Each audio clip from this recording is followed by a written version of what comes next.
اعوذ باللہ من الشیطان الرجیم بسم اللہ الرحمن الرحیم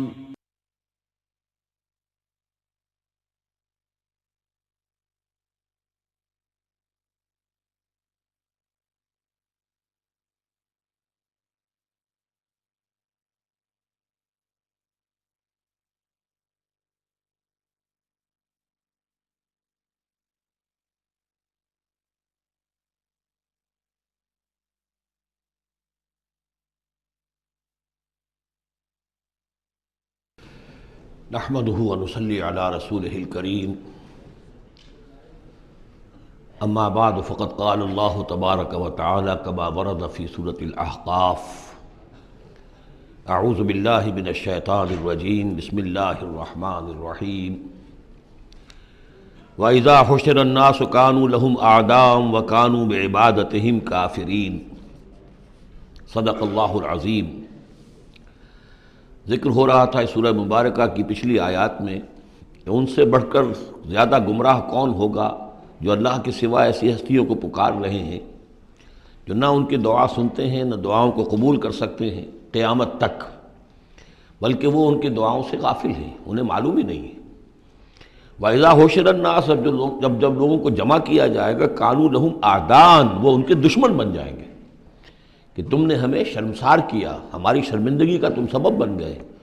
تم نے ہمیں اللہ کا مد مقابل بنا دیا۔ جیسے کہ حضور صلی اللہ علیہ وسلم نے ایک صحابی کو ٹوک دیا، وہ اپنے کسی گفتگو کے انداز میں، اور ظاہر بات ہے کہ ان کی نیت تو وہ نہیں تھی کہ حضور کو اللہ کے برابر کر دیں، لیکن الفاظ ایسے ان کی زبان سے نکلے ما شاء اللہ و ما شئت، جو اللہ چاہے اور آپ چاہیں، اسی پر ٹوک دیا حضور نے، اجعلتنی للہ ندًا، کیا تم نے مجھے اللہ کا مد مقابل بنا دیا ہے؟ مشیت صرف اللہ کی ہے۔ تو یہ اولیاء اللہ، یہ فرشتے، یہ پیغمبر، اگر انہیں آپ نے اللہ کے برابر بنا دیا، ان کو پکار رہے ہیں، ان سے دعائیں کر رہے ہیں، تو یہ تو گویا کہ ان کے لیے شرمندگی کی بات ہوگی اللہ کے سامنے، تو وہ دشمن بنیں گے۔ وَإِذَا حُشِرَ النَّاسُ كَانُوا لَهُمْ أَعْدَاءً وَكَانُوا بِعِبَادَتِهِمْ كَافِرِينَ، اور وہ تو ان کی عبادت کا انکار کریں گے۔ وَإِذَا تُتْلَىٰ عَلَيْهِمْ آيَاتُنَا بَيِّنَاتٍ، اور جب انہیں سنائی جاتی ہیں پڑھ کر ہماری آیات بینات، قَالَ الَّذِينَ كَفَرُوا لِلْحَقِّ لَمَّا جَاءَهُمْ، تو یہ کافر کہتے ہیں اس حق کے بارے میں جو ان کے پاس آیا ہے، هَذَا سِحْرٌ مُبِينٌ، یہ تو کھلا جادو ہے۔ ام یقولون افطراہ، سے گھڑ لیا ہے، یعنی محمد صلی اللہ علیہ وسلم نے یہ قرآن خود تصنیف کیا ہے۔ قُلْ إِنِ افْتَرَيْتُهُ فَلَا تَمْلِكُونَ لِي مِنَ اللَّهِ شَيْئًا، اے نبی ان سے کہہ دیجئے کہ اگر میں نے یہ گھڑ کر اللہ کی طرف منسوب کیا ہوتا تو تم مجھے اللہ کے پکڑ سے کچھ بھی نہیں بچا سکتے۔ یہ مضمون آئے گا آخری پارے میں، لو تقول علینا بعض الاقاویل، بلکہ 29ویں پارے میں، لأخذناہ بالیمین ثم لقطعنا منہ الوتین، کہ اگر بالفرض خدا نہ خواستہ اگر محمد صلی اللہ علیہ وسلم کوئی چیز گھڑ کر ہماری طرف منسوب کر دیں تو ہم ان کا داہنا ہاتھ پکڑیں گے اور پھر ان کی رگے جان کو کاٹ دیں گے۔ ظاہر بات ہے کہ یہ صرف اس میں جو غصہ ہے وہ ان لوگوں پر ہے جو کہہ رہے تھے۔ هو عالم بما تفیضون فیہ، اللہ تعالیٰ خوب جانتا ہے جن چیزوں میں تم لگے ہوئے، جو کچھ تم کہہ رہے ہو، جو تمہارا ظاہری قول ہے اس کو بھی جانتا ہے، اور جو تمہارے دل میں چھپا ہوا اسے بھی جانتا ہے۔ کفا بہ شہیدا بینی و بینکم، اور وہ کافی ہے بطور گواہ میرے اور تمہارے مابین، وہ جانتا ہے کہ میں اس کا رسول ہوں، اس نے میرے پاس وحی بھیجی ہے۔ وہو الغفور الرحیم، اور وہ بخشنے والا ہے، رحم فرمانے والا۔ قل ما کنت بدعا من الرسل، اے نبی ان سے یہ بھی کہیے کہ میں کوئی نیا نویلا رسول تو نہیں ہوں، کوئی پہلا رسول تو نہیں ہوں میں کہ مجھ سے پہلے کوئی رسول آئے نہ ہوں۔ بہت سے رسول آئے ہیں، ہاں میں آخری رسول ضرور ہوں، لیکن میں کوئی نیا سا رسول تو نہیں ہوں کہ کوئی ایک نئی بات ہو بالکل۔ بدعت، اسی سے وہ بدعت کا لفظ بنا ہے ہمارے ہاں، جو چیز دین میں نہیں ہے اور لا کر اس کو آغاز کر دیا جائے تو در حقیقت وہ بدعت ہے۔ تو ما کنت بدعا من الرسول، جیسے کہ ہم سورہ آل عمران میں پڑھ آئے ہیں، وما محمد الا رسول قد خلت من قبلہ الرسل۔ اسی طریقہ سے عیسیٰ ابن مریم کے بارے میں آیا ہے علیہ الصلوۃ والسلام کہ عیسیٰ ابن مریم کیا ہے؟ رسول، اور ان سے پہلے بہت سے رسول گزرے ہیں۔ قل ما کنت بدعا من الرسل وما ادری ما یفعل بی ولا بکم، اور مجھے کچھ معلوم نہیں ہے کہ کیا کیا جائے گا میرے ساتھ اور کیا کیا جائے گا تمہارے ساتھ۔ یعنی اس سے مراد یہ نہ سمجھیے کہ حضور کو یہ معلوم نہیں تھا کہ آخرت میں میرے ساتھ کیا کیا جائے گا، وللآخرۃ خیر وابقیٰ، حضور کے لیے تو یقیناً آخرت جو بہت بہتر ہے۔ لیکن یہ کہ ابھی کیا ہونے والا ہے، کل کیا ہونے والا ہے۔ ظاہر بات ہے کہ طائف آپ گئے تھے تو بڑی امیدیں لے کر گئے تھے نا، لیکن یہ کہ وہاں جا کر جو صورتحال ہوئی گویا کہ وہ حضور کی توقعات کے بالکل خلاف تھی۔ آپ کو تو امید تھی کہ کوئی نہ کوئی بڑا جو وہاں کا سرداروں میں سے کوئی نہ کوئی اگر مان لے گا میری بات کو تو میں پھر اپنا، چونکہ مکے میں تو اب ابو طالب کا انتقال ہو گیا اور وہی دنیاوی اعتبار سے میرے لیے پروٹیکشن کا ذریعہ تھے، لہذا اب کوئی اگر بڑا رئیس اور بڑا کوئی سردار جو ہے طائف کا وہ ایمان لے آئے تو میں اپنا یہ مرکز وہاں شفٹ کر دوں، لیکن یہ کہ وہاں وہ بات پوری نہیں ہو سکی۔ ما ادری ما یفعل بی ولا بکم، مجھے یہ معلوم نہیں ہے کہ کیا کیا جائے گا تمہارے ساتھ۔ ان اتبع الا ما یوحی الی، میں تو بس پیروی کر رہا ہوں اس کی جو میری طرف وحی کی جا رہی ہے۔ وما انا الا نذیر مبین، اور میں نہیں ہوں مگر کھلا خبردار کر دینے والا، بس میری حیثیت تو یہ ہے۔ قل ارأیتم ان کان من عند اللہ وکفرتم بہ، اے نبی ان سے کہیے کہ ذرا غور کرو، سوچ لو، اگر ان کان من عند اللہ، جو چیز اللہ کی طرف سے آئی ہے یہ ہے واقعتاً اللہ کی طرف سے، وکفرتم بہ، اور تم نے اس کا کفر کیا، اس کا نتیجہ کیا نکلے گا؟ یعنی یہ کہ تم سوچو، امکان تو ہے نا، تم کہہ رہے ہو کہ میں نے گھڑ لی ہے، چلیے، حالانکہ دل میں تم جانتے ہو کہ یہ گھڑی ہوئی کتاب نہیں ہے۔ اگر گھڑی ہوئی کتاب ہوتی، انسان کی تصنیف ہوتی تو تم بھی اس کا مقابلہ کرتے، تمہیں چیلنج دیا گیا ہے کہ اس جیسی کتاب بنا لاؤ، اس جیسی ایک صورت ہی بنا لاؤ، تو تمہارے دل میں وہ بات نہیں ہے۔ لیکن سوچ لو ذرا کہ اگر یہ شے واقعتاً اللہ کی طرف سے ہے، قل ارأیتم ان کان من عند اللہ وکفرتم بہ، اور تم نے اس کا انکار کر دیا، وشہد شاہد من بنی اسرائیل علی مثلہ، اور گواہی دے چکا ہے ایک گواہ بنی اسرائیل میں سے ایک ایسی ہی کتاب کی۔ اصل میں اس میں کافی تفسیر کے اندر اقوال میں اختلاف ہے، اس سے مراد جو ہے عام مومنین اہل کتاب ہیں یا حضرت موسیٰ علیہ السلام، اس لیے کہ کتاب استثناء میں جو پیشن گوئی ہے اس میں یہ الفاظ ہیں کہ اے موسیٰ میں ان کے بھائیوں میں سے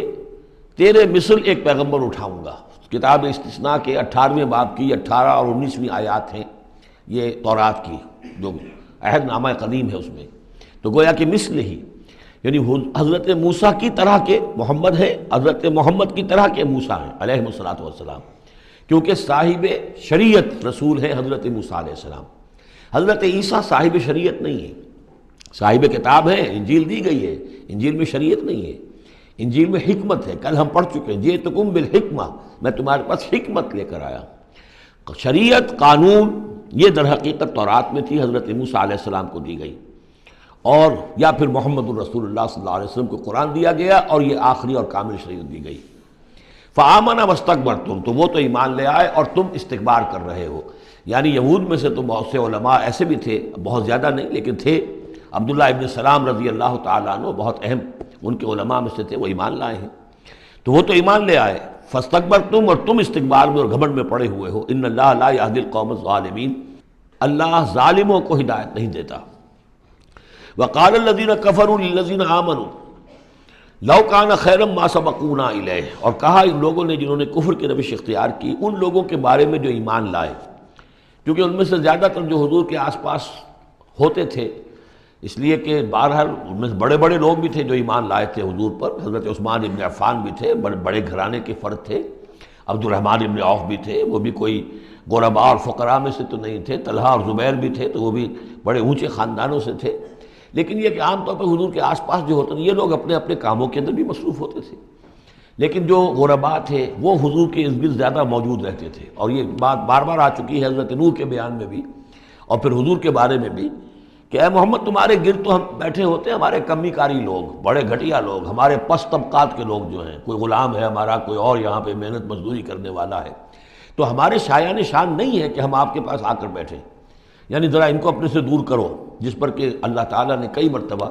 یہ فرمایا کہ اے نبی آپ ان کی بات پر نہ جائیے، اور کہیں ان اہل ایمان کو کہ جو صبح و شام اللہ کو پکارتے ہیں اور اللہ کی رضا جوئی میں لگے ہوئے ہیں، ان کو کہیں آپ اپنے سے دور نہ کر دیں، اگر ایسا آپ کریں گے تو یہ ظلم ہو جائے گا۔ لیکن بہرحال ان کا کہنا یہ تھا کہ اگر یہ لوگ جو ہیں اگر واقعتاً یہ خیر ہوتا، لو کانا خیرن ما سبقونا، اگر یہ واقعتاً خیر ہوتا قرآن اور یہ دین، تو یہ لوگ جو ہیں یہ اس میں سبقت نہ کرتے ہم سے، بڑے ہم ہیں، سمجھدار ہم ہیں، دانشور ہم ہیں، ایلیٹ آف دی سوسائٹی ہم ہیں، تو ہم نے تو پیش قدمی کی نہیں ہے، لیکن یہ لوگ پیش قدمی کر رہے ہیں، تو اس کا مطلب ہے کہ یہ بات بھی گھٹیا ہی ہے جو تم پیش کر رہے ہو، جس کو گھٹیا قسم کے لوگ قبول کر رہے ہیں۔ یہ طنز ہے اس میں چھپا ہوا۔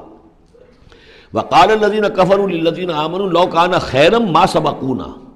وإذ لم يهتدوا به فسيقولون هذا إفك قديم، اور جب یہ اس قرآن کے ذریعے سے ہدایت نہیں پا رہے تو کہتے ہیں کہ یہ تو گھڑی ہوئی چیز ہے، افک ہے، پرانی شے ہے۔ ومن قبلہ کتاب موسیٰ اماما و رحمہ، حالانکہ اس سے پہلے موسیٰ کی کتاب موجود تھی اور اب بھی ہے، اماما و رحمہ، وہ بھی رہنمائی کرنے والی ہے اور رحمت ہے۔ وہذا کتاب مصدق لسانا عربیا، اور یہ کتاب نازل ہوئی ہے اس کی تصدیق کرتے ہوئے، یعنی تصدیق دونوں معنی میں، ایک تو کہ قرآن تصدیق کرتا ہے کہ تورات اللہ کی کتاب تھی، اللہ کی کتاب ہے، اگرچہ اس میں تحریف کر دی گئی ہے لیکن بہرحال اللہ کی کتاب تھی۔ انا انزلنا التوراۃ فیہا ھدی و نور، ہم نے تورات نازل کی تھی، اس میں ہدایت بھی تھی، نور بھی تھا۔ پھر انجیل کے بارے میں فیہ ھدی و نور، قرآن دونوں کی تصدیق کرتا ہے۔ دوسری یہ کہ تورات میں اور انجیل میں جو پیشین گوئیاں تھیں ان کا مصداق بن کر قرآن آیا ہے، تو قرآن مصدق ہے لساناً عربیاً، اور بڑی ہی عمدہ فصیح اور بلیغ عربی زبان میں ہے۔ لینذر الذین، تاکہ خبردار کر دیں ان لوگوں کو ظلموا، جنہوں نے کہ کفر کی روش اختیار کی، خبردار کر دینے کی ذمہ داری ہے، اور اسی لیے یہ جو آسان زبان میں ہم نے اس کو اتارا ہے تاکہ ہر شخص تک یہ بات پہنچ جائے۔ وبشریٰ للمحسنین، اور جو ایمان اور اسلام اور احسان کی روش اختیار کریں ان کے لیے یہ بشارت بن جائے۔ ان الذین قالوا ربنا اللہ ثم استقاموا فلا خوف علیہم ولا هم یحزنون، یقیناً وہ لوگ، یہ وہی الفاظ آ گئے جو سورہ حامیم سجدہ میں آئے تھے، جنہوں نے کہا ہمارا رب اللہ ہے پھر اس پر جم گئے۔ اور میں نے عرض کیا تھا، وہ پھر دوبارہ عرض کر رہا ہوں کہ استقامت میں قیامت مضمر ہے۔ جنہوں نے کہا ہمارا رب اللہ ہے پھر اس پر جم گئے، یعنی پھر راضی برضائے رب رہنا، اسی پر توکل کرنا، اسی کی رضا جوئی کو اپنی زندگی کا مقصد بنانا، پھر اس کی اطاعت کرنا، اس کے احکام کی پابندی کرنا، اور اس کے جملہ جو بھی اس نے ذمہ داریاں عائد کی ان کو پورا کرنے کے لیے تن من دھن لگا دینا، یہ سب استقامت میں شامل ہے۔ استقامت کے معنی کیا ہے؟ جیسے کہ میں نے آپ کو بتایا تھا کہ حضور سے ایک صاحب نے یہ پوچھا، بلکہ کہا، فرمائش کی کہ مجھے تو کوئی ایک بات ایسی بتا دیجئے جس سے میں پلے باندھ لوں، میں زیادہ لمبی چوڑی باتیں نہیں سمجھ سکتا۔ حضور نے فرمایا، قل آمنت باللہ ثم استقم، کہو کہ میں ایمان لایا اللہ پر، پھر جم جاؤ، ٹھک جائے تمہارا دل اس کے اوپر کہ واقعتاً پالن ہار وہی ہے، پروردگار وہی ہے، حاجت روا وہی ہے، مشکل کشا وہی ہے، اور وہ ہماری دعاؤں کا سننے والا وہی ہے۔ پھر یہ کہ اسی کے لیے انسان ہمتاً اپنے آپ کو وقف کر دے، ان صلاتی و نسکی و محیای و مماتی للہ رب العالمین۔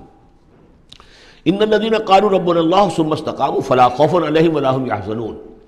یہ استقامت والے جو ہیں یہ تو اولیاء اللہ ہو گئے نا۔ پھر جیسے کہ ہم نے سورہ یونس میں پڑھا تھا، الا ان اولیاء اللہ لا خوف علیہم ولا هم یحزنون الذین آمنوا وکانوا یتقون، جو ایمان لائے اور اس پر مستقیم ہو گئے، قائم ہو گئے، جازم ہو گئے، اور وہی تو اللہ کے ولی ہیں، وہی اللہ کے دوست ہیں، ان کے لیے نہ کوئی خوف ہے نہ وہ کسی حزن سے دوچار ہوں گے۔ اولئک اصحاب الجنت خالدین فیہا، وہ جنت والے لوگ ہیں، اس میں رہیں گے ہمیشہ ہمیش، جزاء بما کانوا یعملون، اور یہ جزا ہوگا ان کے اعمال کا۔ یہ بات کئی دفعہ میں نے واضح کی ہے کہ بندے کو یہ سمجھنا چاہیے، اور یہی بندے کہیں گے جنت میں داخل ہونے کے بعد بھی کہیں گے اللہ کے نیک بندے، کہ ہماری یہ طاقت نہیں تھی، صلاحیت نہیں تھی کہ ہم اپنے بل پر اور اپنے اعمال کے بل پر یہاں جنت میں داخل ہو سکتے۔ یہ اللہ کا فضل ہے۔ الحمدللہ الذی ہدانا لہذا وما کنا لنہتدی لولا ان ہدانا اللہ، کل شکر اس اللہ کا جس نے ہمیں یہاں داخل کیا اور ہمیں پہنچا دیا یہاں تک ہماری رہنمائی فرما دی، اور ہم ہرگز ہدایت نہ پا سکتے اگر اللہ ہی ہمیں ہدایت نہ دیتا۔ لیکن اللہ تعالیٰ بار بار کہتا ہے کہ ٹھیک ہے، لیکن یہ کہ تمہارے اعمال تھے، تم نے بھی محنت کی تھی، تم نے فیصلہ کیا تھا، اما شاکرم و اما کفورا، جو ہم نے تمہیں اختیار دے دیا تھا، تم نے ہمارے شکر گزار بندے بن کر زندگی گزارنے کا فیصلہ کیا، ہم نے قدر افزائی فرمائی، ہم نے تمہیں توفیق دی، ہم نے تمہارے راستے کی رکاوٹوں کو جو ہے آسان کر دیا، لیکن یہ کہ بہرحال تمہارا عمل اس میں شامل ہے۔ جزام بما کانوا یعملون، یہ در حقیقت بدلہ ہوگا ان کے اعمال کا۔ ووصینا الانسان بوالدیہ، تاکید کی انسان کو اس کے والدین کے بارے میں احسانہ، کہ اس کے ساتھ احسان کی روش، نیک سلوک، خدمت۔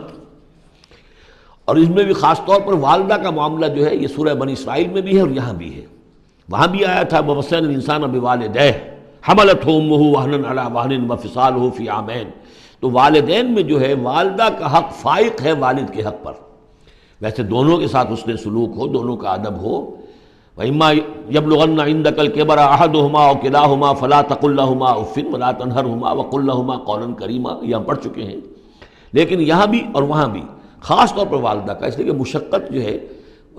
پیدائش میں ساری کی ساری مشقت جو ہے ماں کی ہے، باپ کا کیا حصہ ہے؟ وہ تو ایک کوئی اس کی لذت کا لمحہ ہوتا ہے، وہ اس کے اندر اس نے وہ بوند ٹپکائی اور فارغ۔ اب وہ ساری مصیبت کون جھیل رہی ہے؟ وہ عورت جھیل رہی ہے، ماں جھیل رہی ہے۔ سارا پریگننسی کا دور جو ہے، اس میں ابتدائی دور جو ہے، اس میں اسے جی بتلا رہا ہے، الٹیاں آ رہی ہیں، چیزوں سے نفرت ہو رہی ہے۔ پھر جب بوجھل ہو گئی ہے، جسم بوجھل ہو گیا ہے، بوجھ اٹھائے ہوئے ہے، پھر وضع حمل کی مشقتیں ہیں، وہ درد ذیل ہے، پھر اس کو دودھ پلانا ہے 2 سال تک، اس کے جو اس کو گند ہے اس کو صاف کرنا ہے، پوتڑے دھونے ہیں، یہ سارے کام کون کر رہا ہے؟ ماں کر رہی ہے۔ باپ کا تو اس میں حصہ ڈائریکٹ نہیں، انڈائریکٹ ہے کہ بہرحال وہ کمائی کرتا ہے، پرووائڈ کرتا ہے، یہ بات دوسری ہے۔ لیکن جو مشقت ماں کی ہے، اسی لیے حدیث میں آتا ہے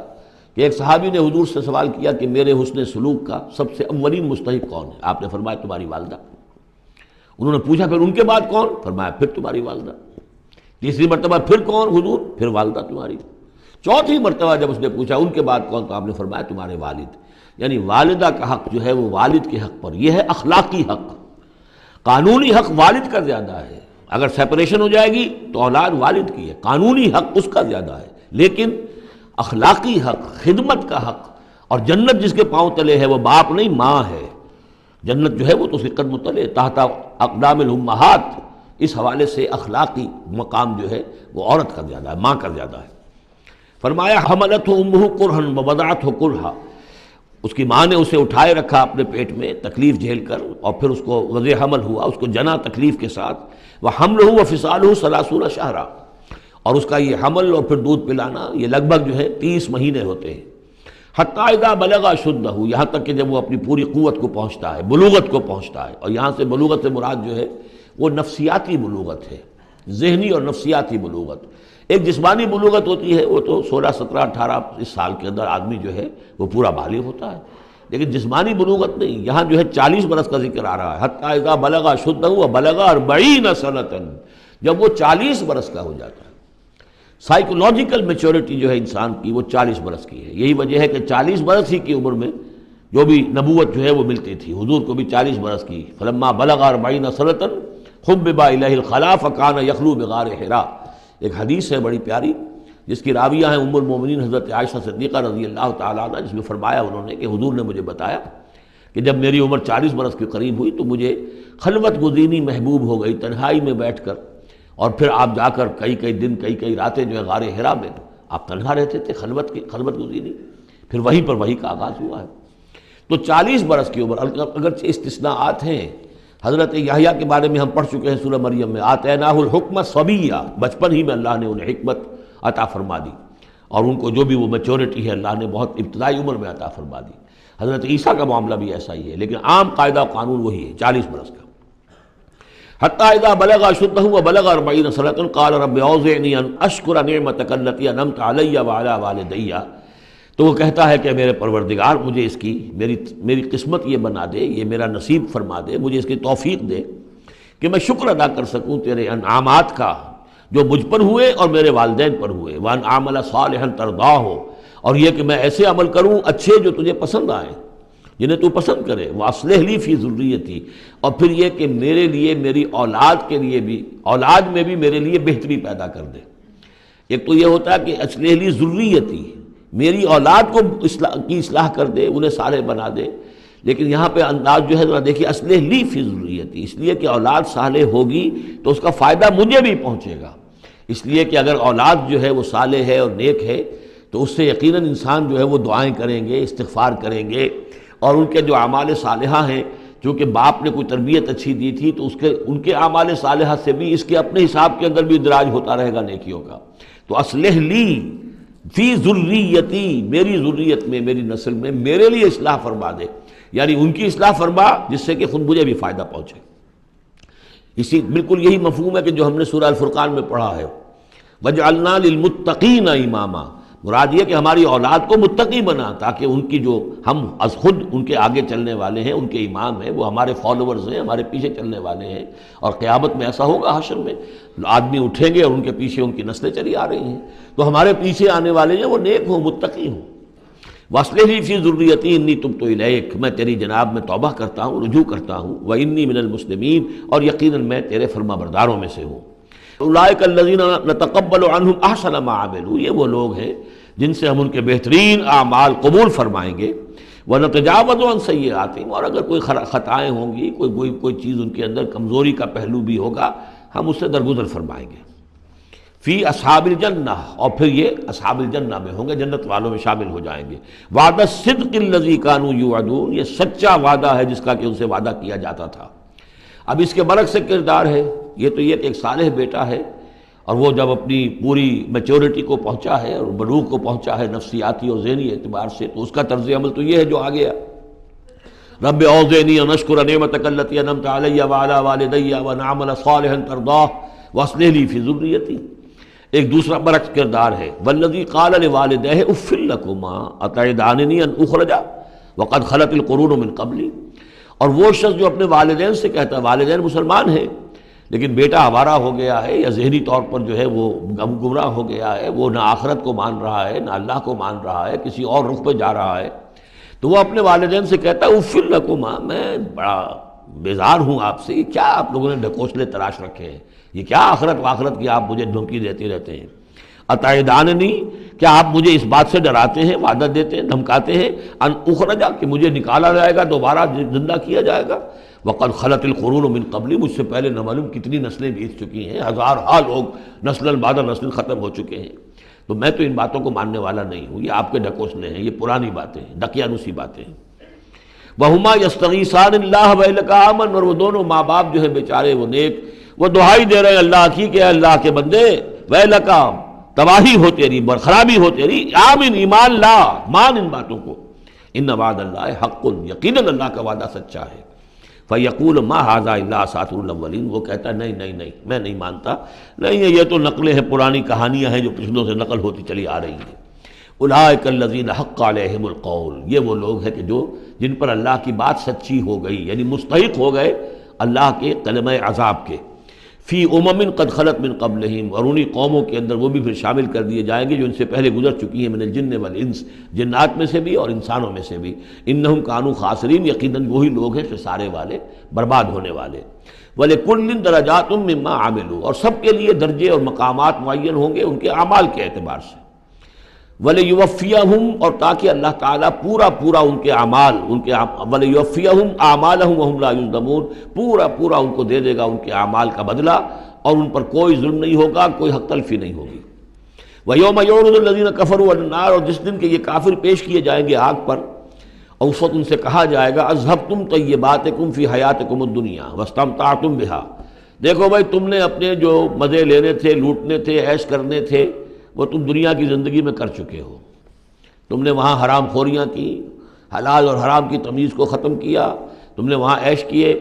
اذهبتم طیباتکم، اپنی مزے کی چیزیں جو ہیں وہ تم لے جا چکے، فی حیاتکم الدنیا، تم اپنی دنیا کی زندگی میں، واستمتعتم بها، اور اس سے تم نے بہت فائدہ اٹھا لیا۔ فَالْيَوْمَ تُجْزَوْنَ عَذَابَ الْهُونِ بِمَا كُنْتُمْ تَسْتَكْبِرُونَ فِي الْأَرْضِ بِغَيْرِ الْحَقِّ، تو آج اب تمہیں بہت ہی اہانت آمیز عذاب دیا جائے گا، ذلت کا عذاب، بسبب اس تکبر کے جو تم کرتے رہے ہوئے زمین میں ناحق، وَبِمَا كُنْتُمْ تَفْسُقُونَ، اور جو تم نے وہاں پر نافرمانیاں کی ہیں اور ہمارے احکام کو توڑا ہے۔ وَاذْكُرْ أَخَا عَاد، اور ذرا تذکرہ کیجئے اخا عاد قوم عاد کے بھائی کا، یعنی حضرت ہود علیہ السلام، اذ انذر قومہ بالاحقاف، جب کہ انہوں نے اپنی قوم کو خبردار کیا احقاف میں، یہ احقاف کا علاقہ تھا، بالکل جنوبی ساحل جو ہے عرب کا، جزیرہ نما عرب کا، اس کے ساتھ، اور اب وہاں پر بہت ہی سخت قسم کا، وہ بدترین قسم کا صحرا ہے احقاف۔ وقد خلت النذر من بین یدیہ ومن خلفہ، ان سے پہلے بھی، ان کے سامنے بھی اور بہت سے خبردار کرنے والے آئے تھے۔ یہ میں نے عرض کیا تھا کہ انبیاء متعدد آ کر پھر آخری کوئی رسول آتا تھا کہ جو پھر آخری اتمام حجت کرتا تھا۔ اللہ تعبدوا الا اللہ، انہوں نے یہی دعوت دی تھی کہ مت پوجو کسی کو سوائے اللہ کے، انی اخاف علیکم عذاب یوم عظیم، مجھے اندیشہ ہے تمہارے اوپر، تمہارے بارے میں کہ ایک بڑے دن کا عذاب تم پر آئے گا۔ قالوا اجئتنا لتافکنا عن آلہتنا، انہوں نے کہا کہ کیا تم اس لیے آئے ہو اے ہود کہ تم ہمیں اپنے ان معبودوں سے برگشتہ کر دو؟ فاتنا بما تعدنا ان کنت من الصادقین، تو اگر تم سچے ہو تو جس عذاب کی دھمکی ہمیں دے رہے وہ لے آؤ۔ قال انما العلم عند اللہ، انہوں نے کہا کہ اس کا علم تو اللہ کے پاس ہے، کل علم اللہ کے پاس ہے، وہ عذاب آئے گا، کب آئے گا، کس صورت میں آئے گا میں نہیں جانتا، وہ اللہ جانتا ہے۔ وَأُبَلِّغُكُم مَّا أُرْسِلْتُ بِهِ، اور میں تو تمہیں پہنچا رہا ہوں وہ جو اس نے مجھے دے کر بھیجا ہے، جو پیغام اس نے دیا میں پہنچا رہا ہوں، میرا کام انذار ہے، ابلاغ ہے، پہنچا دینا ہے، واضح کر دینا ہے۔ وَلَٰكِنِّي أَرَاكُمْ قَوْمًا تَجْهَلُونَ، لیکن میں دیکھ رہا ہوں کہ تم نے بہت جہالت کی روش اختیار کر لی ہے، بجائے اس کے کہ میری بات پر غور کرو، دیکھو، سوچو، دل میں اترے تو اسے قبول کرو، تم نے تو گویا کہ ادھار کھائے بیٹھے ہو اس کی نفی پر اور اس کو نہ ماننے پر، تو تم جہالت پر اتر آئے ہو۔ فلما رآہ عارضا مستقبل اودیتہم، تو عذاب الہی جب آیا، اس کے آثار جب آئے تو وہ ایک ایسی صورت میں تھے کہ جو ہے کہ بادل آ رہے ہیں، تو جب دیکھا انہوں نے اس کو یعنی عذاب کو، رآہ ہو یہ وہ عذاب کے لیے ضمیر ہے، عارضاً کہ اس کو ہم نے ایک ابر کی صورت میں بھیجا، مستقبل اودیتہم جو ان کی وادیوں کی طرف چلا آ رہا تھا، سامنے آ رہا تھا۔ قالوا هذا عارض ممطرنا، کہ یہ تو بادل آ گئے، ابر ہے، اب بارش ہوگی، جل تھل ہو جائیں گے، مطر آ رہی ہے۔ بل هو ما استعجلتم به، نہیں یہ تو وہ شے جس کی تم نے جلدی مچائی تھی کہ لے آؤ عذاب اگر لا سکتے ہو۔ ریح فیہا عذاب علیم، وہ ایک جھکڑ تھا جس کے بارے میں آئے گا سورۃ الحاقہ میں کہ سخرھا علیہم 7 لیال و 8 ایام، 7 رات اور 8 دن مسلسل وہ جھکڑ چلا ہے۔ ریح فیہا عذاب علیم، وہ جھکڑ ہے جس میں بہت بڑا عذاب ہے۔ تدمر کل شیء بامر ربھا، وہ ہر شے کو اپنے رب کے حکم سے اٹھا کر پٹکتی تھی، وہ ہوا جو ہے اٹھاتی تھی اور پٹکتی تھی۔ تدمر، جیسے کسی درخت کی جڑ سے اکھاڑا جائے پھر پھینک دیا جائے، اور وہ چونکہ تھے بھی بڑے طویل القامت لوگ تو بڑے بڑے ستونوں کی طرح پھر پڑے تھے، کاجاد النخل خاویہ، جیسے کہ وہ کھجوروں کے تنے پڑے ہوئے ہیں زمین کے اوپر۔ تدبر کل شیء بامر ربھا فاصبحوا لا یری الا مساکنہم، پھر وہ ایسے ہو گئے کہ اب کچھ نظر نہیں آ رہا تھا سوائے ان کے مسکنوں کے، ان کے گھر نظر آ رہے ہیں، ان کی حویلیاں، ان کی بلڈنگیں، لیکن وہاں اس میں بسنے والا اب کوئی نظر نہیں آ رہا۔ کذالک نجزی القوم المجرمین، اسی طرح ہم بدلہ دیا کرتے ہیں مجرموں کی قوم کو۔ وَلَقَدْ مَكَّنَّاهُمْ فِي مَا إِن مَّكَّنَّاكُمْ فِيهِ، اب یہاں قریش سے، مکے والوں سے خطاب ہو رہا ہے، ان کو ہم نے جو تمکن عطا کیا تھا زمین میں، جو مال و اسباب دیا تھا، جو طاقت دی تھی، فیما ان مکناکم فیہ، اس میں اتنا تمکن تمہیں ہم نے نہیں دیا، اتنی طاقت تمہارے پاس نہیں ہے۔ ان کی تہذیب، جیسا کہ میں عرض کر چکا ہوں، وہ شداد کا جو شہر تھا، اب اس کے جو ہیں باقیات وہ نظر آ چکے ہیں سیٹلائٹس کے ذریعے سے کہ زمین کے نیچے جو ہے بہت گہرے وہ موجود ہیں، جو ان کے اوپر عذاب آیا اور اس کے اوپر، لیکن وہ دبے ہوئے موجود ہیں۔ اس کے بڑے بڑے جو ہے ستون جو بنائے تھے انہوں نے، غالباً 30 بڑے بڑے ان کی فصیل کے ساتھ جو ہے پلرز ہیں جن کو گن لیا گیا ہے، اب وہ موجود ہیں۔ یہ ساری نشانیاں اب ایک ایک کر کے ظاہر ہوں گی۔ وَلَقَدْ مَكَّنَّاهُمْ فِي مَا إِن مَّكَّنَّاكُمْ فِيهِ، ہم نے وہ چیزیں انہیں دی تھی کہ جو اے قریش تمہیں نہیں دی، ہم نے ان کو، تمہیں وہ تمکن نہیں دیا۔ وَجَعَلْنَا لَهُمْ سَمْعًا وَأَبْصَارًا وَأَفْئِدَةً، ہم نے ان کے لیے بھی، ہم نے انہیں سماعت کان بھی دیے تھے، وَأَبْصَارًا آنکھیں بھی دی تھیں، افئدہ بھی دیے تھے، دل اور عقل بھی دی تھی۔ فما اغنی عنہم سمعہم ولا ابصارہم ولا افئدتہم من شیء، تو کچھ کام نہیں آئے ان کے، نہ تو ان کی سماعت، ان کی بصارت، نہ ان کے دل یا عقلیں، میں کسی شے میں انہیں نہیں بچا سکے۔ اذ کانوا یجحدون بآیات اللہ، جب کہ وہ انکار کرتے رہے اللہ کی آیات کا۔ وحاق بہم ما کانوا بہ یستہزئون، اور ان کو گھیر لیا اور ان پر الٹ پڑی وہی چیزیں جن کا کہ وہ مذاق اڑایا کرتے تھے۔ وَلَقَدْ أَهْلَكْنَا مَا حَوْلَكُم مِّنَ الْقُرَىٰ، اور ہم نے تو ہلاک کیا ہے بہت سی بستیوں کو جو تمہارے ہی ارد گرد آباد تھیں۔ میں وہ نقشہ بنا کے بھی آپ کو دکھا چکا ہوں کہ یہ تمام جو احقاف، یہ گویا کہ مکے کے جنوب مشرق میں تھے، سمود کا علاقہ جو ہے مکے کے شمال میں تھا، اسی شمال کے رخ پر جو ہے پھر وہ مدین کا علاقہ، اور پھر یہ کہ ادھر ڈیڈ سی کے ساتھ ساحل پر، اس کے بھی اب حال ہی میں خبر آئی ہے کہ اس کے بھی جو کھنڈرات وغیرہ ہیں وہ بحیرہ بردار، اس کے اندر پانی کے نیچے وہ موجود ہیں، ابھی ان کی تلاش ہو گئی ہے، وہ معلوم ہو گئے ہیں، انکشاف ہو گیا ہے۔ تو فرمایا وَلَقَدْ أَهْلَكْنَا مَا حَوْلَكُم مِّنَ الْقُرَىٰ، ہم نے بہت سی بستیوں کو، شہروں کو ہلاک کیا جو تمہارے ارد گرد ہی تھیں۔ وَصَرَّفْنَا الْآيَاتِ لَعَلَّهُمْ يَرْجِعُونَ، اور اسی طرح ہم نے پھیر پھیر کر ان کو یہ آیات اپنی سنائی ہے تاکہ وہ رجوع کریں، پلٹیں، لوٹیں۔ فَلَوْلَا نَصَرَهُمُ الَّذِينَ اتَّخَذُوا مِن دُونِ اللَّهِ قُرْبَانًا آلِهَةً، تو کیوں نہ مدد کی ان ہستیوں نے جنہیں انہوں نے اللہ کے سوا سمجھا تھا کہ یہ معبود ہیں جو اللہ کی طرف اللہ سے ہمیں قریب کر دیں گے، ہمیں تقرب اللہ کا ہمارا ضرورت، ہمیں جو ہے وہ درجے حاصل کر دیں گے، اس کا ذریعہ بن جائیں گے۔ بل ضلوا عنہم، جب وہ عذاب کا وقت آیا وہ سب گم ہو گئے، ہوا ہو گئے، خواب تھا جو کچھ کو دیکھا، جو سنا افسانہ تھا۔ وذالک افکہم، یہ تو اصل میں ان کی من گھڑت باتیں تھیں، ان میں حقیقت کو تھی ہی نہیں۔ وما کانوا یفترون، اور جو کچھ بھی افطرا وہ کر رہے تھے وہ تھا۔ وَإِذْ صَرَفْنَا، اب وہ واقعہ آ رہا ہے جس کا میں نے آج شروع میں تذکرہ کیا تھا، اور حضور صلی اللہ علیہ وسلم، اور یہ واقعہ جو ہے جب کہ حضور گئے تھے طائف، اور طائف سے جب واپس آ رہے تھے تو آپ نے نخلا، ایک مقام ہے وادی نخلا، اس میں چند دن قیام کیا مکے جانے سے پہلے۔ اور چونکہ دل گرفتہ تو بہت تھی جب آپ طائف سے واپس آئے ہیں، طائف میں جو کچھ بیتی تھی وہ آپ کو معلوم ہے۔ بہرحال وہاں آپ فجر کے وقت ایک روز نماز فجر کی پڑھ رہے تھے اور قرآن مجید پڑھ رہے تھے، اس میں قرآن الفجر ہم پڑھ آئے ہیں، فجر کی نماز میں طویل قرات ہوتی ہے۔ تو ایک امام، ایک مقتدی، امام تھے حضور صلی اللہ علیہ وسلم، مقتدی تھے حضرت زید بن حارثہ، آپ کے منہ بولے بیٹے، آپ کے آزاد شدہ غلام۔ اس وقت یہ ہے کہ وہاں سے گزر ہوا کچھ جنوں کی ایک جماعت کا، اور وہ ٹھہر گئے، چھٹک کر کھڑے ہوئے، اور وہ سنتے رہے قرآن، حضور پڑھ رہے ہیں وہ سن رہے ہیں۔ تو اس پر وہ ایمان لائے، اور پھر جا کر اپنی قوم میں انہوں نے فوراً تبلیغ شروع کر دی۔ تو یہ بات ہمارے لیے بڑی عبرت کی بات ہے کہ جنات کی ایک جماعت نے ایک ہی دفعہ قرآن سنا، ایمان بھی لے آئے اور فوراً مبلغ بن گئے اس کے۔ لیکن ہم جو ہے سنتے ہیں اور ایک کان سے سن کر دوسرے کان سے نکال دیتے ہیں، ہماری زندگیوں میں کوئی تبدیلی نہیں آتی۔ تو بڑا قابل غور ہے یہ مقام قرآن مجید کا۔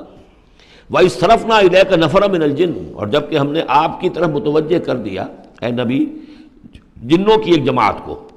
یستمعون القرآن، کہ وہ قرآن سننے لگے۔ فلما حضروہ، جب وہاں وہ پہنچے، قالوا انصتوا، انہوں نے کہا چپ ہو جاؤ، خاموش رہو، سنو، توجہ سے سنو۔ اب دیکھیے جو بات قرآن مجید میں آئی ہے، وَإِذَا قُرِئَ الْقُرْآنُ فَاسْتَمِعُوا لَهُ وَأَنصِتُوا، معلوم ہوتا ہے کہ یہ وہ ان جنات میں سے تھے کہ جو طبعاً نیک تھے، شریف تھے، اس اعتبار سے ان کے اندر وہ جو مادہ تھا وہ موجود تھا، بلکہ آگے چل کر معلوم ہوگا کہ وہ حضرت موسیٰ علیہ السلام کے ماننے والے تھے، ان پر گویا کہ وہ اہل کتاب جنات تھے۔ تو انہوں نے جب سنا تو بڑی توجہ کے ساتھ جو ہے وہ سننے لگے، اور کہا خاموش ہو جاؤ، سنو توجہ سے۔ فلما قضی، تو جب وہ آپ کی قرات ختم ہو گئی، وَلَّوْا إِلَىٰ قَوْمِهِمْ مُنذِرِينَ، تو فوراً اپنی قوم کی طرف پلٹے انہیں خبردار کرنے کے لیے۔ اور کیا کہا انہوں نے؟ قالوا یا قومنا انا سمعنا کتابا انزل من بعد موسیٰ، معلوم ہوا موسیٰ کے ماننے والے تھے۔ اے ہماری قوم کے لوگوں، ہم نے کتاب سنی ہے جو نازل ہوئی ہے اب موسیٰ کے بعد، کتاب جو نازل ہوئی ہے موسیٰ کے بعد وہ قرآن ہی ہے۔ اگرچہ ہم مانن کہہ دیتے ہیں عرفاً، وہ انجیل کو بھی کتاب، لیکن کتاب کا لفظ میں نے بارہا آپ کو بتایا ہے کہ شریعت کے لیے آتا ہے، کتاب قوانین کے لیے آتا ہے۔ کتب علیکم کتب علیکم کتب علیکم، نماز بھی ہے کتابم موقوتا، عدت کے لیے آیا حتیٰ یبلغ الکتاب اجلہ، تو شریعت کے احکام کے لیے جو ہے وہ اصل میں یہ لفظ خاص ہے۔ تو تورات چونکہ شریعت کی حامل تھی، اور قرآن پھر شریعت دوسری جو آئی ہے موسیٰ کی شریعت کے بعد، وہ شریعت محمدی ہے صلی اللہ علیہ وسلم۔ ورنہ ظاہر بات ہے کہ ان کے علم میں ہوگا کہ حضرت عیسیٰ بھی آئے اور وہ ایک کتاب تو لائے، لیکن یہ کہ اس میں شریعت نہیں۔ قالوا یا قومنا انا سمعنا کتابا انزل من بعد موسیٰ مصدقا لما بین یدیہ، اور یہ تصدیق کرتے ہوئے آئی ہے اس کی جو اس کے سامنے موجود ہے، یعنی تورات۔ یہدی الی الحق، اور یہ رہنمائی کر رہی ہے حق کی طرف، وَإِلَىٰ طَرِیقٍ مُسْتَقِیم، اور ایسے راستے کی طرف جو بالکل سیدھا ہے۔ صراط مستقیم، صراط بھی راستہ، طریق بھی راستہ، سبیل بھی راستہ، سواء السبیل سیدھا راستہ، صراط مستقیم سیدھا راستہ، طریق مستقیم۔ یا قومنا اجیبوا داعی اللہ، اے ہماری قوم کے لوگوں، اللہ کی طرف پکارنے والے کی پکار پر لبیک کہو، مانو، ایمان لاؤ۔ وآمنوا بہ یغفر لکم من ذنوبکم، تو ان پر ایمان لاؤ تاکہ اللہ تعالیٰ جو ہے تمہارے گناہوں کو بخش دے۔ ویجرکم من عذاب علیم، اور تمہیں بچا دے عذاب علیم سے، دردناک عذاب سے۔ ومن لا یجب داعی اللہ فلیس بموجد فی الارض، اور جو نہیں لبیک کہتا اللہ کی طرف پکارنے والے کی پکار پر، تو وہ پھر فلیس بموجد، وہ اللہ تعالیٰ کو ہرا نہیں سکے گا، شکست نہیں دے سکے گا زمین میں، ولیس لہ من دونہ اولیاء، اور نہیں ہوں گے اس کے لیے کوئی ایسے اس کے رفیق اور اس کے پشت پناہ اور مددگار جو اسے اللہ کی پکڑ سے بچا سکے۔ اولئک فی ضلال مبین، یہ لوگ تو گویا کہ کھلی گمراہی کے اندر ہوں گے۔ اب یہ بات جو ہے جیسا کہ میں نے اس کے قابل غور ہے ہمارے لیے۔ اب ظاہر بات ہے کہ داعی جب تک نبوت کا سلسلہ جاری تھا وہ اللہ کے نبی ہوتے تھے۔ اب حضور کے بعد اب داعی جو ہوں گے وہ امت میں سے ہوں گے، کوئی اٹھے گا اللہ کا بندہ، پھر دین کی دعوت دے گا، پھر قرآن کی طرف بلائے گا، پھر لوگوں سے کہے گا کہ آؤ چلو اس راستے پر چلو، اللہ کے دین کا راستہ یہ ہے، اقامت دین کی جد و جہد میں لگو، اس کے لیے اپنے تن بندھن لگاؤ، ان صلاتی و نسکی و محیایا و مماتی للہ رب العالمین۔ اب نبی تو کوئی نہیں آئے گا سوائے ان کے جو دجال ہیں، جھوٹے نبی ہیں جنہوں نے دعوے کیے ہیں، وہ تو چھوڑ دیجیے ان کو، لیکن نبی نہیں آنے والا، نبوت کا دروازہ بند ہو چکا۔ لیکن دعوت اللہ کا دروازہ بند نہیں ہوا ہے، اس کا سلسلہ بند نہیں ہوا، بلکہ اب تو اس امت کے ذمے بحیثیت مجموعی وہ ذمہ داری لگا دی گئی۔ وَكَذَلِكَ جَعَلْنَاكُمْ أُمَّةً وَسَطًا لِتَكُونُوا شُهَدَاءَ عَلَى النَّاسِ وَيَكُونَ الرَّسُولُ عَلَيْكُمْ شَهِيدًا، تمہارے ذمے ہے۔ كُنتُمْ خَيْرَ أُمَّةٍ أُخْرِجَتْ لِلنَّاسِ تَأْمُرُونَ بِالْمَعْرُوفِ وَتَنْهَوْنَ عَنِ الْمُنكَرِ وَتُؤْمِنُونَ بِاللَّهِ اولم يروا ان اللہ الذي خلق السماوات والارض ولم يعي بخلقهن، کیا انہوں نے دیکھا نہیں، غور نہیں کیا؟ وہ اللہ جس نے آسمانوں اور زمین کی تخلیق فرمائی اور وہ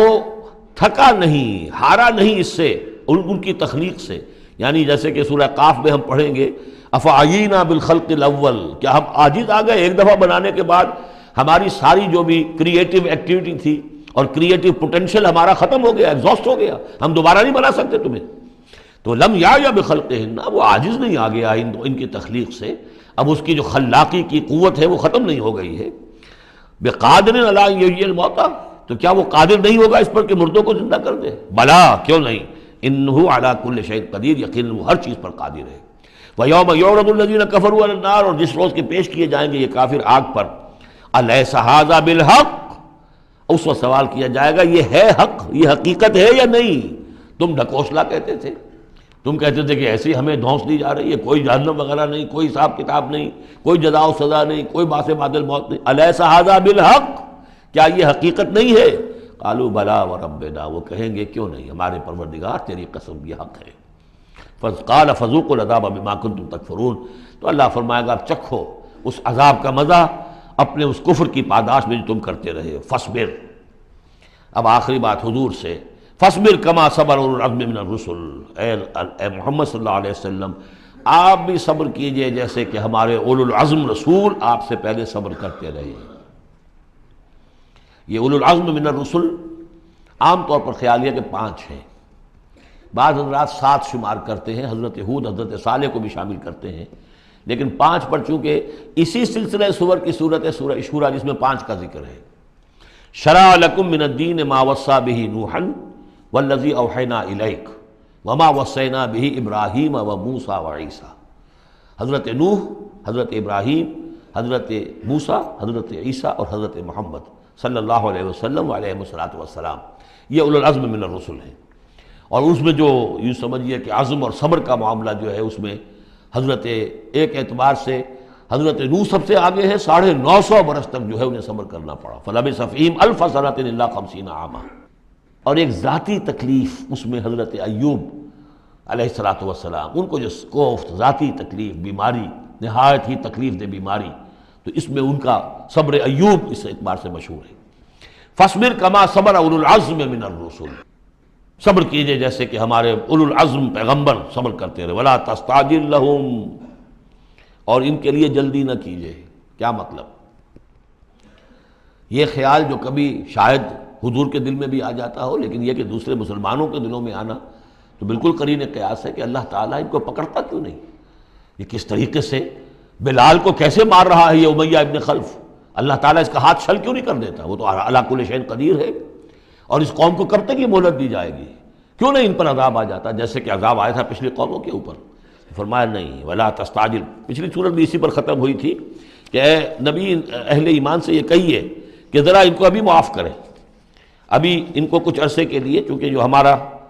ابھی فیصلہ جو ہے وہ یہ ہے کہ ابھی وہ وقت عذاب کا نہیں آیا ہے، تو ابھی یہ ذرا درگزر کرتے رہیں۔ وہی بات یہاں خاص طور پر واحد کے صیغے میں خطاب کر کے حضور سے کہی جا رہی ہے،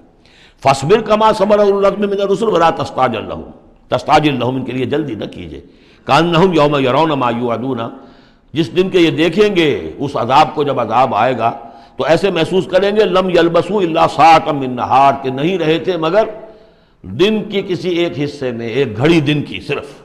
بلاغ، یہ ہے پہنچا دینا، ھذا بلاغ، لیکن ھذا یہاں پر محذوف ہو گیا، ھذا بلاغ، بلاغ یہ پہنچا دینا ہے۔ فہل یہلک الا القوم الفاسقون، تو ہلاک تو وہی کیے جائیں گے، کون ہلاک کیا جائے گا سوائے ان کے کہ جو نافرمان لوگ تھے۔ یہاں یہ جو 8 سورتوں کا ایک سلسلہ چلا آ رہا تھا وہ بھی ختم ہوا، اور یہ کہ جو 5واں جو گروپ ہے مکی اور مدنی صورتوں کا، ان میں سے جو مکیات کا سلسلہ ہے وہ ختم ہو گیا، اور یہ 13 صورتیں ہیں، سورہ سبا، فاطر، پھر یاسین، پھر صافات، پھر صاد، اور پھر یہ 8 صورتیں، سورہ زمر، اور پھر مومن، اور پھر حامیم سجدہ، اور شورا، اور زخرف، اور دخان، اور جاسیہ، اور احقاف۔ یہ صورتیں ہیں کہ جہاں مکیات ہیں۔ اب اس کے ساتھ 3 مدنیات ہیں۔ یہ 3 جو مدنیات ہیں ان میں سے 2 صورتیں تو بڑی ہم وزن ہیں اور جوڑے کی شکل میں ہیں، لیکن ایک صورت جو ہے اگرچہ بہت جامع صورت ہے قرآن حکیم کی وہ، لیکن اس کو ہم کہہ سکتے ہیں مضمون کے اعتبار سے کہ وہ سورہ فتح کا ایک ضمیمہ ہے۔ اگرچہ اسلامی ریاست کے اصول، اسلامی معاشرے کے لیے بنیادی ہدایات کے اعتبار سے قرآن حکیم کی اہم ترین، جامع ترین صورت ہے۔ 18 آیات میں اللہ تعالیٰ نے، یوں سمجھیے کہ سورہ نساء، سورہ مائدہ میں جو اصول دیے ہیں اسلامی معاشرے کے اور اسلامی ریاست کے، ان کا لب لباب اور خلاصہ 18 آیات میں ہے سورہ حجرات کی۔ جہاں تک سورہ محمد صلی اللہ علیہ وسلم کا تعلق ہے، یہ بھی قرآن کی ان صورتوں میں سے ہے کہ جس کے 2 نام ہیں، اس کا نام سورہ قتال بھی ہے۔ زمانہ نزول جو ہے یہ غزوہ بدر سے متصلاً قبل نازل ہوئی ہے، یعنی سورہ بقرہ ہی کا ضمیمہ اس کو سمجھنا چاہیے۔ سورہ بقرہ ہے، اکثر وہ آیات جو نازل ہوئی ہیں ہجرت کے بعد سے لے کر اور غزوہ بدر تک، ایک تو ان کا بڑا مجموعہ ہے جو 40 رکوعوں پر مشتمل ہے، وہ تو سورہ بقرہ ہے، لیکن اس کو علیحدہ رکھا گیا ہے، اگرچہ ہے اسی سلسلے کے اندر، اور اس کے علیحدہ رکھنے کا میں بیان کروں گا کہ سبب کیا ہے۔ تو گویا کہ اس کو ایک طرح سے سمجھیے کہ زمانہ نزول کے اعتبار سے یہ سورہ بقرہ کا ضمیمہ ہے، غزوہ بدر سے قبل نازل ہوئی۔ اور اس کا پس منظر کیا ہے کہ جب یہ حضور نے صلی اللہ علیہ وسلم اپنا اقدام کا عمل شروع کیا ہے، یعنی ایک تو 12 برس تک مکے میں تو حکم یہ تھا کہ ہاتھ بندھے رکھو، ہاتھ رکے رکھو، نو ریٹیلیشن، ریونج کا کیا سوال، انتقام تو بہت دور کی بات ہے، no raising of hands even in self defence, اپنے بچانے کے لیے بھی ہاتھ نہیں اٹھانے۔ اگر خباب بن الارت سے کہا گیا کہ اتارے کپڑوں، اتار دو، لیٹ جاؤ انگاروں کے اوپر لیٹ جاؤ۔ حضرت یاسر کو اور حضرت سمیہ کو اور حضرت عمار کو جو کچھ بھی ایذائیں دے رہا تھا ابو جہل، کسی مسلمان کو اجازت نہیں تھی کہ جا کر اس کا ہاتھ پکڑے، نہیں۔ یہ مرحلہ تھا پیسو ریزسٹنس کا، کہ جو تکلیف آئے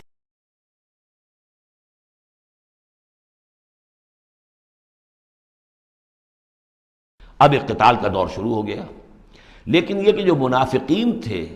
یا جن کے دلوں میں روگ تھا، جو اب اس جان جوکھوں میں ڈالنے کے لیے تیار نہیں تھے، وہ کچھ کہہ رہے تھے کہ آخر لڑائی بھڑائی کا کیا فائدہ ہے، یہ تو کوئی صلح سے کام کرنا چاہیے۔ یا کوئی یہ بھی کہتا ہوگا کہ گڑ دے کر مارا جا سکتا ہو تو زہر کائے کو دینا ہے، ہم اپنی دعوت و تبلیغ کے کام کو بس جاری رکھیں۔ اور یہ تو محمد نے، معاذ اللہ میں ان کی بات نقل کر رہا ہوں، یہ محمد نے خود جو ہے مہم جوئی شروع کر دی ہے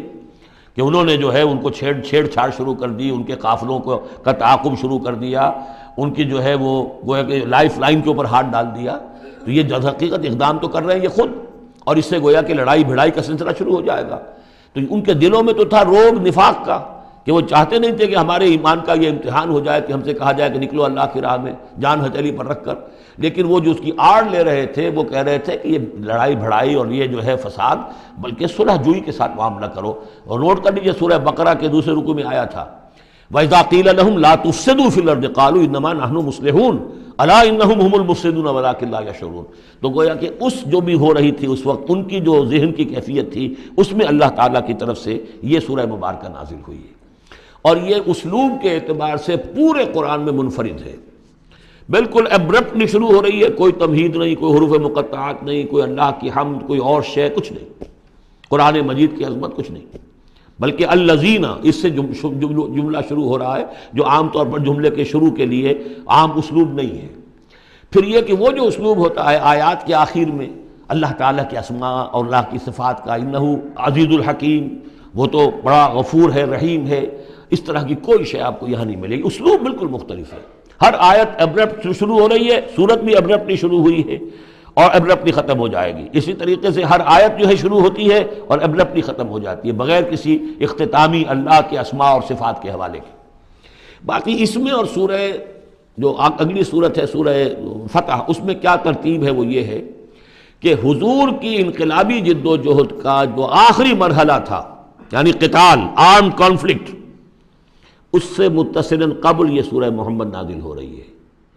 اور اس کا جو اختتام ہو رہا تھا اور اللہ تعالیٰ کی طرف سے جو فتح آئی ہے اس کی تمہید ہے سورہ حدیبیہ، انا فتحنا لک فتحا مبینا۔ تو گویا کہ یہ دونوں اینڈ ہیں اس کے، جو آخری مرحلہ تھا انقلاب محمدی صلی اللہ علیہ وسلم کی جد و جہد کا، اس میں جو عام کانفلکٹ شروع ہو رہا ہے غزوہ بدر سے، اس سے قبل یہ صورت نازل ہوئی۔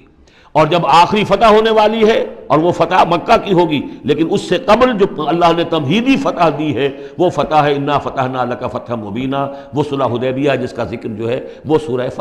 فتح کے اندر ہے۔ یہ ربط ہے ان میں۔ بسم اللہ الرحمن الرحیم۔ الذین کفروا وصدوا عن سبیل اللہ اضل اعمالہم، جن لوگوں نے کفر کیا اور اللہ کے راستے سے روکا اور خود بھی رکے، صدا یا سدو میں عرض کر چکا ہوں بار بار، رکنا بھی روکنا بھی، یہ فعل لازم بھی ہے، فعل متعدی بھی ہے۔ جنہوں نے کفر کیا خود بھی رکے اور دوسروں کو بھی روکا اللہ کے راستے سے، اللہ نے ان کی ساری جد و جہد کو ضائع کر دیا۔ اضل اعمالہم،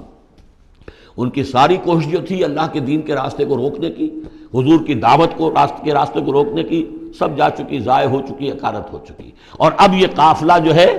دعوت محمدی کا صلی اللہ علیہ وسلم اور انقلاب نبوی کا، یہ اپنے منزل کی طرف بڑھے گا، وہ آخری درجے میں اب شامل ہونے والا ہے۔ والذین آمنوا وعملوا الصالحات وآمنوا بما نزل علی محمد وهو الحق من ربهم کفر عنہم سیئاتہم واصلح بالہم، اور اس کے برعکس جو لوگ ایمان لائے، جنہوں نے نیک عمل کیے اور جو ایمان لائے اس شے پر جو نازل کی گئی ہے محمد پر صلی اللہ علیہ وسلم، وهو الحق، اور وہ حق ہے، من ربهم، ان کے رب کی طرف سے، کفر عنہم سیئاتہم، اللہ نے دور کر دیے، معاف کر دیے ان سے ان کی خطائیں، ان کی غلطیاں، واصلح بالہم، اور ان کے حال کو، ان کی کیفیت کو سنوار دیا، بنا دیا، ان کی سیرتیں، ان کے کردار۔ اب دیکھ لو یہ جو صحابہ کی جماعت جو ہے، ان کی سیرتیں دیکھو، ان کی شخصیتیں دیکھو، اللہ تعالیٰ نے ان کو نکھار کر ان بھٹیوں میں سے گزار کر کے جو مکے میں تھیں، جن میں سے کہ آزمائشوں کی بھٹیوں میں سے نکل کر آئے ہیں، تو کندن ہو چکے ہیں، خالص زر خالص۔ ذالک بان الذین کفروا اتبعوا الباطل، یہ اس لیے کہ جن لوگوں نے کفر کیا انہوں نے باطل کی پیروی کی، لہذا وہ تو نتیجہ اس کا وہی نکلنا تھا کچھ نکل رہا ہے۔ وَأَنَّ الَّذِينَ آمَنُوا اتَّبَعُوا الْحَقَّ مِن رَبِّهِمْ، اور جو لوگ ایمان لائے انہوں نے پیروی کی حق کی جو ان کے رب کی طرف سے آیا ہے۔ كَذَلِكَ يَضْرِبُ اللَّهُ لِلنَّاسِ أَمْثَالَهُمْ، اسی طرح اللہ تعالیٰ لوگوں کے لیے ان کی مثالیں بیان کرتا ہے۔ فَإِذَا لَقِيتُمُ الَّذِينَ كَفَرُوا فَضَرْبَ الرِّقَابِ، اب یہ ہے آیت جو مشکلات القرآن میں سے ہے۔ اس کی وجہ کیا ہے کہ اس میں بھی ایک تقدیم و تاخیر ہے۔ تقدیم و تاخیر کا اصول میں بتا چکا ہوں، قرآن مجید میں ہوتا ہے اس کے آہنگ کی وجہ سے، اور غور کرنا پڑتا ہے کہ اس کی اصل ترتیب کیا ہے، اور اس سے پھر بات واضح ہوتی ہے۔ تو یہ قانون دیا جا رہا ہے، اسی کا حوالہ تھا سورہ انفال میں کہ اگر یہ پہلے سے بات نہ آ گئی ہوتی تو اے مسلمانوں، تم نے جو یہ قیدیوں کو زر فدیہ لے کر چھوڑنے کا فیصلہ کیا ہے، اس پر تم پر بڑی سخت گرفت ہوتی ہے اللہ کی، لیکن چونکہ یہ آیت آ چکی تھی، اب وہ اس کی وضاحت میں کر دوں گا آپ کو۔ فَإِذَا لَقِيتُمُ الَّذِينَ كَفَرُوا، تو اے مسلمانوں جب اب تمہاری مٹ بھیڑ ہو کافروں سے، اب جو ہے عام کانفلکٹ شروع ہونا ہے، اب تلوار سے ٹکرائے گی، میدان میں تمہیں آنا پڑے گا، تو اس کا قاعدہ کیا ہے؟ فَضَرْبَ الرِّقَابِ، تو ان کی گردنوں کو مارنا ہے، پہلا کام یہ ہے، ان کی گردنیں مارو، انہیں قتل کرو۔ حَتَّى إِذَا أَسْخَنْتُمُوهُمْ، یہاں تک کہ جب تم ان کو اچھی طریقے سے کچل دو، ان کی طاقت ختم ہو جائے، فَشُدُّ الْوَثَاقِ، پھر تم ان کو قیدی بنا سکتے ہو، پھر باندھو ان کو مضبوطی کے ساتھ۔ فَإِمَّا مَنًّا بَعْدُ وَإِمَّا فِدَاءً حَتَّى تَضَعَ الْحَرْبُ أَوْزَارَهَا، اور پھر چاہے تو انہیں اس کے بعد جو ہے تم چھوڑ سکتے ہو احسان رکھ کر، بغیر فدیہ لیے، اور وَإِمَّا فِدَاءً، یا فدیہ لے کر، حَتَّى تَضَعَ الْحَرْبُ أَوْزَارَهَا، یہاں تک کہ جنگ جو ہے وہ اپنے ہتھیار رکھ دے، ڈال دے۔ اس میں ہے اصل میں تقدیم و تاخیر، یہ پہلے ہے حَتَّى إِذَا أَسْخَنْتُمُوهُمْ فَشُدُّوا الْوَثَاقَ حَتَّى تَضَعَ الْحَرْبُ أَوْزَارَهَا فَإِمَّا مَنًّا بَعْدُ وَإِمَّا فِدَاءً، یعنی یہ کہ جب تمہارا مقابلہ کافروں سے ہو تو پہلے مرحلہ یہ ہے کہ ان کی گردنیں مارو، پھر جب ان کی قوت کچھ نہیں جائے پھر تم انہیں قیدی بنا سکتے ہو جب تک کہ جنگ اپنے ہتھیار بالکل رکھ دے۔ اب اس کو سمجھ لیجئے کہ ایک ہوتی ہے بیٹلز، ایک ہوتی ہے وار۔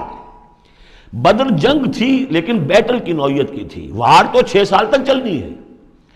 Battle of Badr, battle of Uhud, battle of Ahzab, battle of Bani al Mustaliq, battle نہ معلوم کتنی بیٹلز ہیں۔ یہ 6 سال تک مسلسل جنگ ہے جس میں کہ تھوڑا سا وقفہ آیا صلح حدیبیہ کی وجہ سے، ورنہ تو جا رہا ہے۔ وار واز کنٹینیوئنگ، وار ابھی ختم نہیں ہوئی ہے، ایک بیٹل ختم ہوئی ہے، ایک مہم ختم ہوئی ہے، ایک لڑائی ختم ہوئی ہے، جنگ تو جاری ہے۔ حتیٰ تضع الحرب اوزارہا، جبکہ وہ جنگ اپنے ہتھیار رکھ دے، یعنی اس درجے وہ دین کا غلبہ ہو جائے کہ اب کوئی ریزسٹنس نہ رہے، تو پھر یہ ہے کہ چاہے تم ان کو چھوڑ دو فدیہ لے کر، اور چاہے تم ان کو ویسے بھی احسان سے بھی چھوڑ دو تو کوئی حرج نہیں، احسان کرو بغیر فدیہ لیے بھی چھوڑ دو تو کوئی حرج نہیں۔ لیکن جب تک کہ ابھی مقابلہ چل رہا ہے اس وقت تک فدیہ لے کر چھوڑ دینے کے معنی کیا ہوئے کہ آپ نے کفر کو تقویت پہنچائی۔ جو آج جنگ کر کے یہاں کرنے کے لیے آئے تھے ان میں سے 70 مارے گئے، اچھا وہ تو کفر کا ایک بازو تو ٹوٹ گیا، لیکن یہ 70 جو تمہاری قید میں آئے تھے اس کو تم نے فدیہ لے کر چھوڑ دیا تو یہ بازو دوبارہ جا کر تم پر حملے کے لیے تیار ہو جائے گا کہ نہیں؟ لیکن چونکہ یہاں پہ اب اس کا معاملہ ججمنٹ کا، واقعتاً دشمن کی کمر کچلی گئی ہے یا نہیں، یہ ہے ججمنٹ کا معاملہ۔ تو حضور نے اگر یہ سمجھا کہ قمر کچلی گئی ہے تو اس کے اوپر پکڑ نہیں ہو سکتی۔ اجتہاد جو ہے، اجتہاد کا اصول یہ ہے کہ اجتہاد میں مخطی بھی ہو تو اسے اجر ملتا ہے اور مصیب ہو تو دوہرا اجر ہے۔ چونکہ حضور کے اجتہاد پر یہ تھا تو آپ کو اگر چھوڑ دیا گیا تو اما منن بعد و اما فدان، جب یہ آلٹرنیٹو اس کے اندر موجود ہے اس آیت کے اندر کہ اس کے بعد پھر چاہو تو تم بغیر کوئی فدیہ لیے ہوئے احسان دھر کر چھوڑ دو اور چاہے فدیہ لے کر چھوڑ دو، تو حضور نے اس کو استعمال کیا ہے۔ اگرچہ اللہ تعالیٰ کے نزدیک ابھی وہ کچلی نہیں گئی تھی کفر کی طاقت، لہذا یہ قبل از وقت ہے جو اجتہاد ہو گیا ہے۔ اسی لیے کہا کہ اگر یہ آیت نازل نہ ہو چکی ہوتی پہلے تو جو کچھ تم نے کیا ہے، ما کان لنبی ان یکون لہ اسرا حتی یسخن فی الارض، وہی لفظ ہے جو یہاں آیا ہے حتی اذا اسخنتموہم حتی یسخن فی الارض۔ کسی نبی کے لیے یہ روا نہیں ہے کہ وہ کوئی قیدی بنا لے جب تک کہ زمین میں پوری طریقے سے خونریزی نہ ہو جائے اور کفر کو کچل نہ دیا جائے۔ تریدون عرض الدنیا، تم دنیا کا ساز و سامان چاہتے ہو کہ یہ فدیہ دیں گے رقم آئے گی، واللہ یرید الآخرہ، اللہ کے نگاہوں کے سامنے آخرت ہے۔